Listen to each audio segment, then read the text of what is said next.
Ladies and gentlemen, boys and girls, lend me your ears. I have come to talk with some of the favorite of your dreams.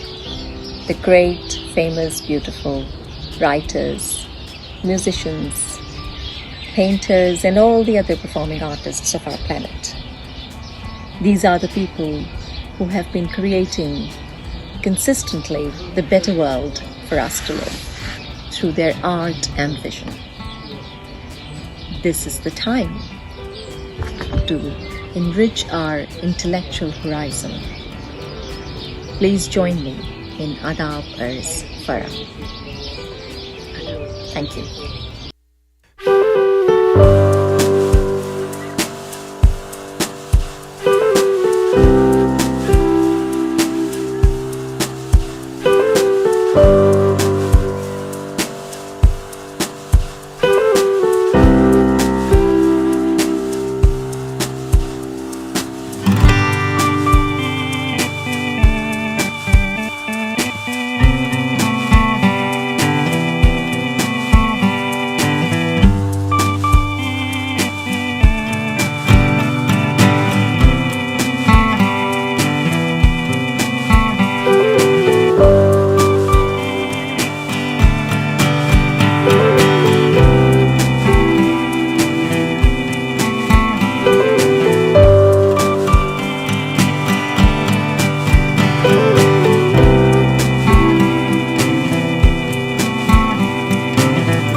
Ladies and gentlemen, boys and girls, Adabers.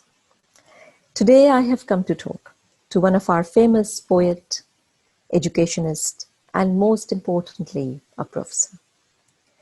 He is one of the two recipients of Sahayata Committee Award from Pakistan after Faiz Ahmed Faiz, and he has recently been awarded from the government of Japan for his work with the highest award, Order of a Rising Sun, Gold Rays with Rosette.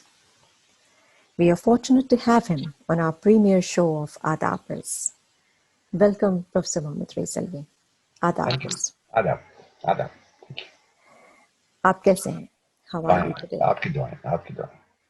بہت شکریہ آپ کے تشریف لانے کا اور وقت دینے کا. یقیناً آپ کی رہنمائی اور آپ سے بات چیت ہمارے تمام ناظرین کو اور قارئین کو بہت محسوس کرے گی اور بہت کچھ سیکھنے کا ملے گا انشاءاللہ. تو تھوڑا سا ہم چلتے ہیں میموری لین، ٹریول کرتے ہیں. تو ہمیں بتائیے اپنے بچپن کے بارے میں. آپ لکھنؤ میں پیدا ہوئے تو کچھ لکھنؤ کا بتائیے، وہاں پر آپ کی اسکول لائف، کالج لائف کیسی آپ کی مصروفیات تھیں، اور فیملی کے بارے میں جو وہاں تھی. جی. لکھنؤ بڑا ایک میجیکل شہر ہے اور تھا، اور اس میں اس کا حسن جو ہے حقیقت میں تو ناقابل بیان ہے. لیکن جو بھی بیان کرتا ہے اس کے پاس جو بھی الفاظ ہوتے ہیں، ظاہر ہے کوشش کرتا ہے کہ اپنے الفاظ میں اس کو بیان کرے. لکھنؤ 60 کی دہائی میں 2 مرتبہ لکھنؤ کو دنیا میں امن کے شہر ہونے کا اعزاز حاصل ہے. لکھنؤ کو 2 بار دنیا کا سب سے پرامن شہر قرار دیا گیا. پرامن ہونے کا مقصد یہ ہے کہ وہاں پہ رہنے والے جتنے لوگ ہیں، خواہ کسی بھی مذہب اور مسلک کے لوگ ہوں، ان کے اپنے درمیان جو تعلقات ہیں وہ حسن پہ مبنی، خوبصورتی پہ مبنی، یعنی تعلقات کی خوبصورتی. جو تعلقات ہیں ان میں ایک حسن ہے. حسن کس چیز کا ہے؟ تہذیب کا ہے. تہذیب میں کیا شامل ہے؟ روایت شامل ہے، روایت کا ہے. اس میں وزرداری ہے، اس میں انکسار ہے، اس کو بالکل تکبر اور غرور سے پاک ہے. اور آپ کا معاشرہ جتنا تکبر اور غرور سے دور ہوتا جائے گا جی اتنا آپ کا معاشرہ جو ہے وہ ایک دوسرے کا احترام کرتا جائے گا. واہ اور معاشرے میں جتنا ایک دوسرے کا احترام ہوگا اتنا ہی معاشرہ خوبصورت ہوگا. واہ تو بنیادی بات یہ ہے کہ معاشرے میں رہنے والے ایک دوسرے کا کتنا احترام کرتے ہیں. بے شک اور لکھنؤ میں یہ بات بالکل واضح تھی کہ کوئی بھی ہو کسی بھی تعلق سے ہو لیکن اور کسی بھی کلاس کا ہو جی یہ بھی نہیں. اگر کوئی سبزی بیچنے والا ہے تو ہم اس کا بھی احترام اتنا ہی کرتے تھے. کوئی کلفی بیچنے والا ہے تو اس کا بھی احترام اتنا ہی تھا جتنے اپنے گھر میں کسی بڑے عزیز کا ہے. واہ ہاں تو ہاں یہ جو ایک تعلق ایک ربط تھا جی اس نے لکھنؤ کی تہذیب کو ایک خوبصورت تہذیب بنایا. واہ اگر آپ اپنے شہر میں جو لوگ بھی ہیں اپنے اپنے شہروں میں اگر یہ بات پیدا کر لیں, جی اگر ایک دوسرے کے لیے احترام پیدا کر لیں اپنے دلوں میں اور نرمی پیدا کر لیں, خلوص پیدا کر لیں اور سمجھ لیں کہ یہ تو دنیا تو ایک بالکل دائمی نہیں ہے, یہاں تو آنا جانا ہے, چلتا رہتا ہے. بے شک تو یہ سب لوگ جو جن کو اللہ نے پیدا کیا ہے, سب کو اللہ نے پیدا کیا, صحیح تو یہ سب لوگ جو اللہ کے پیدا جو خدا کے پیدا کیے ہیں ان کو ہم کیسے ناقابل احترام سمجھتے ہیں, کیسے ہم کمتر سمجھتے ہیں. تو ہم کمتر کسی کو نہیں سمجھتے. بے شک تو بچپن میں بھی یہی تھا کہ ہمیں دیکھتا تھا سب کو. تو میرے استاد بہت قابل احترام تھے. ماشاء میرے استاد کے علاوہ میرے محلے کے جو لوگ تھے وہ سب قابل احترام تھے. عزیز و اقارب تو ظاہر ہے, ماں باپ بھائی بہن اور ماموں اور چچا تو بہت زیادہ, اللہ جی لیکن ہمارے گھر کے سامنے جو کھوکھے میں بڑھیا بیٹھتی تھی, دکان تھی جی اس کی, چھوٹی سی دکان تھی بالکل, ہم اس کو بھی اتنی احترام سے ملتے تھے, اس سے اسی احترام سے بات کرتے تھے. تو ماشاء وہ مسجد کا محسن ہو ہم اسی احترام سے بات کرتے تھے. وہ دکان میں بیٹھے والا چاچا ہوں, وہ جلیبی بیچنے والے مٹھائی والے چاچا ہوں, اور اب ہم ان کو سب سے جو ان کی عمر کے لحاظ سے ہوتا تھا ان کو اسی لقب سے اسی القاب سے یاد کرتے تھے کہ وہ چاچا ہیں یا دادا ہیں یا ماما. وہ اس طرح سے وہ ہماری ایک تہذیب جو تھی وہ اس نے جنم لیا تھا. تو یہ ایک بنیادی بات تھی. دوسری بات یہ تھی کہ لکھنؤ کے لیے انسائکلوپیڈیا بریٹنیکا میں لکھا ہوا ہے کہ Lucknow is a city of parks and gardens and monuments. یہ تین باتیں لکھی, پارکس گارڈنس اینڈ مانومنٹس, یہ واہ انسائکلوپیڈیا بریٹنیکا میں لکھا ہوا ہے. تو ظاہر ہے کہ وہ اس کی گرینری, اس کی خوبصورتی, اس کی بیٹھک, آپ کسی طرف بھی نکل جائیں آپ کو بیٹھنے کے لیے, منظر کے لیے, اپنے اندر واپس جانے کے لیے آپ کو بہت سی خوبصورت جگہ مل جاتی کہ آپ خود اپنے اندر جا سکیں واپس. بے شک. تو یہ ایک سلسلہ جو ہے لکھنؤ کا یہ بہت. تو آپ کا اسکول اور کالج کی لائف کیسی گزری؟ اور ہم نے اسکول اصل میں مختلف جگہوں پہ پڑھا. پہلے جی ہم ایک اسکول, ہمارا بہت بڑا ادارہ ہے لکھنؤ میں, اس کا نام ہے ندوۃ العلماء. جی تو ہمارا داخلہ پہلے وہاں ہوا, ہم نے کچھ سال 2 سال شروع میں ابتدائی میں وہاں پڑھا. جی پھر ہمارا داخلہ شیعہ اسکول میں ہو گیا, شیعہ اسکول میں داخلہ ہو گیا. تو بالکل حالانکہ بظاہر دونوں ایک دوسرے سے مختلف تھے آج کل کے لحاظ سے وہ لگتے ہیں, الگ لگتے ہیں, لیکن جی ہمارے پاس کوئی ایسی مسئلہ نہیں تھا. جی ہم 90 سے اٹھے لکھنؤ چلے گئے, وہاں پہ چلے شیعہ اسکول میں چلے گئے. شیعہ اسکول میں ہم شیعہ کالج تک پڑھتے رہے, کالج تک ہم نے انٹرمیڈیٹ وہیں سے کیا. ہمارے استاد بھی وہیں سارے. تو ان سب استادوں نے ہمیں بہت کچھ سکھایا. اور ہم نے اسی زمانے میں یعنی ڈیبیٹ بولنا شروع کی. ہم ڈیبیٹ بولتے تھے, تقریر کرتے تھے, بیت جی بازی ہوتی تھی, بیت بازی کے مقابلے میں شریک ہوتے تھے. اور ہم نے اپنے لیے اور اپنے کالج کے لیے, اپنے اسکول کے لیے بے شمار انعامات جو تھے وہ جمع کی. ماشاء ہم اپنے اللہ. زمانے کی بڑی ہماری ٹیم جو تھی, بیت بازی کی ٹیم بھی بہت زبردست تھی. ہماری جو ڈیبیٹ کی ٹیم تھی وہ بھی بہت زبردست تھی. اور ہم جی دلی تک ڈیبیٹ بولنے گئے. اس زمانے میں یہ بہت کم ماشاء ہوتا اللہ. تھا کہ شہروں سے شہروں میں جائے, تو ہم لکھنؤ سے دلی بھی ڈیبیٹ بولنے گئے. ہمارے ساتھ ہمارے دوست اور ہمارے کلاس فیلو یوسف میاں تھے, وہ بھی ہمارے ساتھ تھے. تو ہم دونوں کی ٹیم تھی, ہم لوگ دلی بولنے گئے. تو ڈیبیٹ, تو خوبصورت یہ وقت. ڈیبیٹ بولنا اور بیت بازی میں جانا, لٹریچر کے کاموں میں جانا, ادبی میٹنگز نشستیں ہوتی تھیں. جی اس زمانے میں رواج یہ تھا کہ شعری نشست نہیں ہوتی تھی. اچھا اس نشست کو شعری نشست، اب آج کل ہوتا ہے کہ ہم کہتے ہیں فلاں جگہ پہ شعری نشست ہے، آپ کو بلایا ہے، یعنی آپ اپنے مشاعرہ. شعر سنائیں. اس زمانے میں عام طور پہ تنقیدی نشستیں ہوتی تھی، ان کو جی کہتے تھے تنقیدی نشستیں. تنقیدی نشست کا مطلب یہ ہوتا تھا کہ آپ جائیں گے، شعر، کہانی، افسانہ جو بھی ہے پڑھیں گے، جی اور اس پہ سننے والے جو ہیں وہ اپنی تنقید پیش کریں. وہ یعنی اس کو اپنے لوگوں کو بہت زیادہ تو اس میں پرفیکشن غلطیاں بتائی پہنچاتے جاتی ہیں. تھیں، اس میں لوگ پریشان بھی ہوتے تھے، اس میں ایک ہم، دوسرے سے کچھ تھوڑی سی نوک جھونک بھی ہوتی تھی، لیکن لوگ بھی جو چیز لے جاتے تھے اس کو احتیاط سے لے جاتے تھے پیش کرنے کے لیے. اور یہ بھی طے تھا کہ اس میں جو چیز پیش کی جاتی تھی وہ پرنٹڈ نہیں ہوتی تھی، ہاتھ سے لگتے انپرنٹڈ. ہیں. ہاں کہ اگر آپ نے پبلش چیز لے جا کے پڑھ دی تو اس کا مطلب یہ کہ اس کی تبدیلی تو نہیں ہو سکتی، تنقید نہیں ہو سکتی. صحیح بات ہے. جی تو وہ تو اب شائع ہو چکی نا، تو اس میں بیکار ہے. تو آپ ایسی چیز پیش کریں کہ جو شائع ہونے سے پہلے ہو، اور جس میں اگر کوئی اصلاح ہو سکتی ہے ہو اور سکتی ہو ہے. گئی ہے تو اس کو شامل کریں اور تخلیق کو اپنی بہتر سے بہتر بنائیں.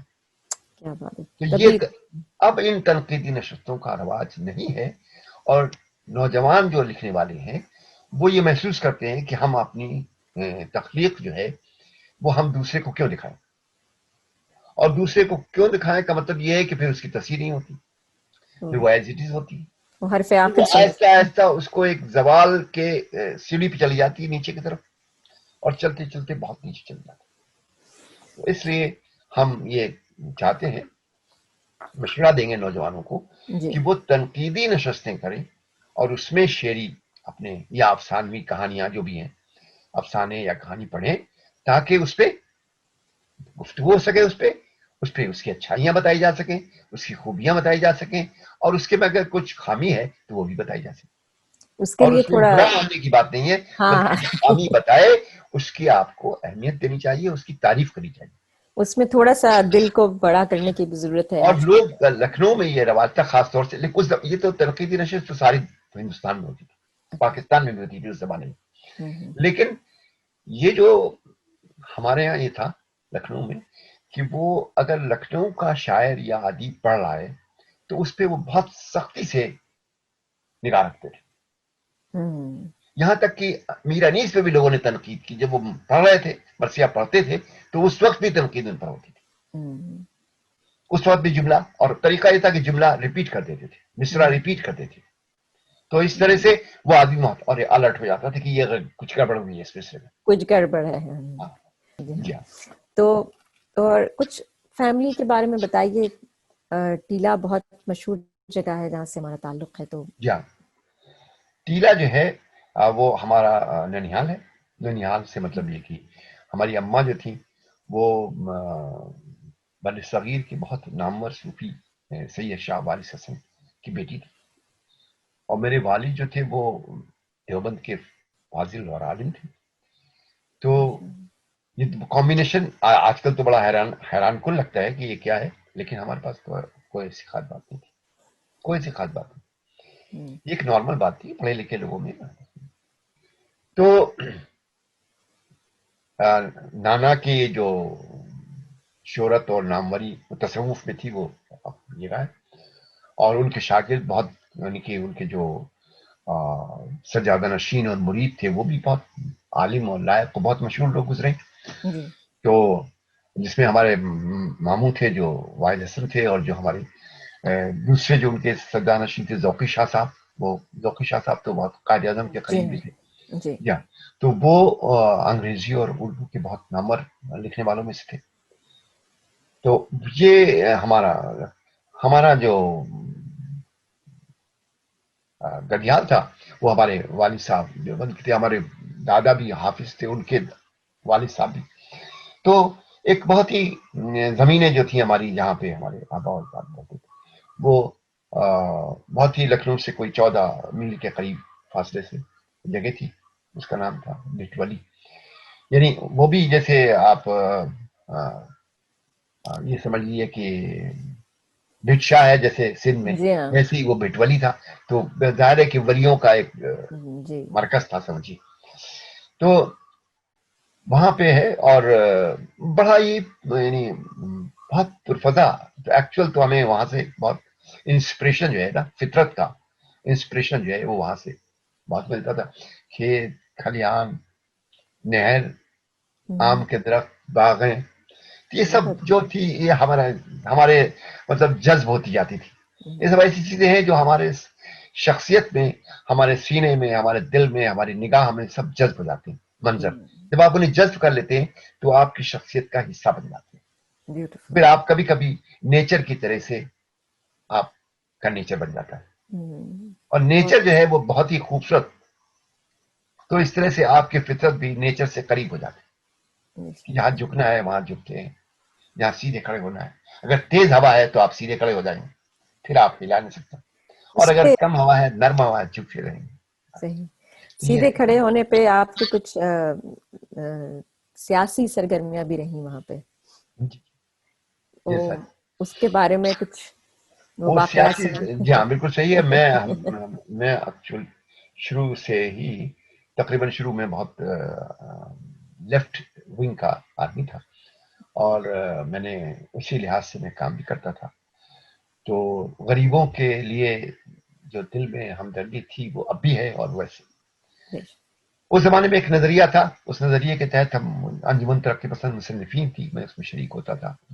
لوگ پروفیسر احتشام حسین، مطلب یہ سب ہمارے لوگ جو تھے وہ ہمارے مطلب بہت اہم لوگ تھے جن کے گرد میں ہم لوگ بیٹھتے تھے. جی تو یہ لکھنؤ یونیورسٹی ہے، اور جو بھی غلط کام ہوگا اس پہ کھڑے ہونا، یہ ہمیں سکھایا گیا، اور ہم نے سیکھا، اور ہم نے کیا ایسا. اور نتیجہ یہ ہوا کہ ایک واقعہ کچھ ایسا ہوا جو لکھنؤ یونیورسٹی میں ہوا. ایک پروفیسر نے، جن کا نام تھا کالی پرساد، تو کے پی کہلاتے تھے وہ کسی خاتون کے ساتھ تو وہ واقعہ جب رونما ہوا تو پھر ایک تحریک ان کے خلاف شروع ہوئی کہ ان کو ہٹایا جائے. اچھا، اتفاق سے وہ جو تھے، وہ جو یو پی کے چیف منسٹر تھے سمپونانند، ان کے عزیز تھے وہ. اب ایک بہت بڑا کلیش سامنے آ گیا کہ اب یونیورسٹی ظاہر ہے کہ چیف منسٹر کے انڈر میں ہوتی ہے، وائس چانسلر اپائنٹ کرتا ہے، وائس چانسلر کو چیف منسٹر اپائنٹ کرتا ہے، اور وہ جو ہے وہ وائس چانسلر چیف منسٹر کے عزیز ہیں. تو سمپونانند صاحب جو تھے وہ اس پہ ڈٹ گئے، اور ہم بھی ڈٹ گئے، اور ہم نے کہا کہ اب ان کو جانا ہے. نتیجہ یہ ہوا کہ وہ وائس چانسلر نے یونیورسٹی سے، لکھنؤ یونیورسٹی کے وائس چانسلر نے استعفیٰ دے دیا، اچھا. اور ہم لوگ جیل بھیج دیے گئے. کوئی 150 کے قریب لڑکے جو تھے یونیورسٹی کے، اور ہم اس وقت یونیورسٹی میں نہیں تھے، ہم اپنے کالج کی یونین کے صدر تھے. تو ہمیں انہوں نے پورے تمام جو ڈگری کالجز تھے ان کالجز کی یونین کا کنوینر بنایا تھا. یہ یونیورسٹی یونین نے، لکھنؤ یونیورسٹی یونین نے مجھے بنایا تھا. ماشاء اللہ. ظاہر ہے ہم تحریک میں شامل تھے، ہمیں بھی گرفتار کیا گیا. ہم ایک جلوس کی قیادت کر رہے تھے، تقریر کر رہے تھے، ایک سائیکل پہ کھڑے ہوئے، سائیکل پہ کوئی صاحب، 2-3 صاحبان سائیکل پکڑے ہوئے تھے، اور میں سائیکل کی کیریئر پہ کھڑا ہو کے تقریر کر رہا تھا. اور پولیس آئی، اس نے سب کو گھیر لیا. تو لوگ سائیکل چھوڑ کے بھاگ گئے. کچھ لوگ ہمیں، مطلب ظاہر بچے ہوتے ہیں، سب صحیح بات ہے، کالج کے بچے تھے. اور تو پھر وہ اٹھا کے پکڑ لیا. اب اس میں اس وقت کے لکھنؤ یونیورسٹی کے جو لوگ تھے وہ بڑے بڑے نام تھے، بعد میں وہ جسٹس بھی ہوئے، بعد میں بہت زبردست سپریم کورٹ سب کے آپ کے وکیل ہوئے. ساتھی وہ سب ہمارے، وہ سب لوگ ساتھ میں، ہم لوگ جیل میں تھے بہت. لیکن وہ 10-11 دن کے بعد کانگریس نے، دونوں ہی کانگریس نے سمپونانند کو ہٹا دیا، اور ان کی جگہ دوسرا چیف منسٹر جو تھا اپائنٹ ہوا، اپوائنٹ کر سی پی دیا. گپتا. اور اس طرح سے ہم باعزت جیل سے رہا کر دیا، اور کے پی استعفیٰ دے کے چلے. آپ کا جو محنت تھی وہ کامیابی آپ نے کہاں حاصل رائے گا نہیں. کی. رائے گا نہیں ہوئی. زبردست. تو پھر یہ ہوا کہ آپ پاکستان آ گئے، جی اور پھر میں پاکستان سے ماسٹرز کیا آپ نے ماشاء اللہ اردو ادب میں. تو اس کے بارے میں پھر کچھ بتائیے کہ پھر پاکستان میں آپ نے. دیکھیے پاکستان میں یہ ہوا کہ پاکستان آئے، اور ہم نے اپنی اسٹڈی دوبارہ نئے سرے سے ساری چیزیں جی شروع کی. اور پاکستان میں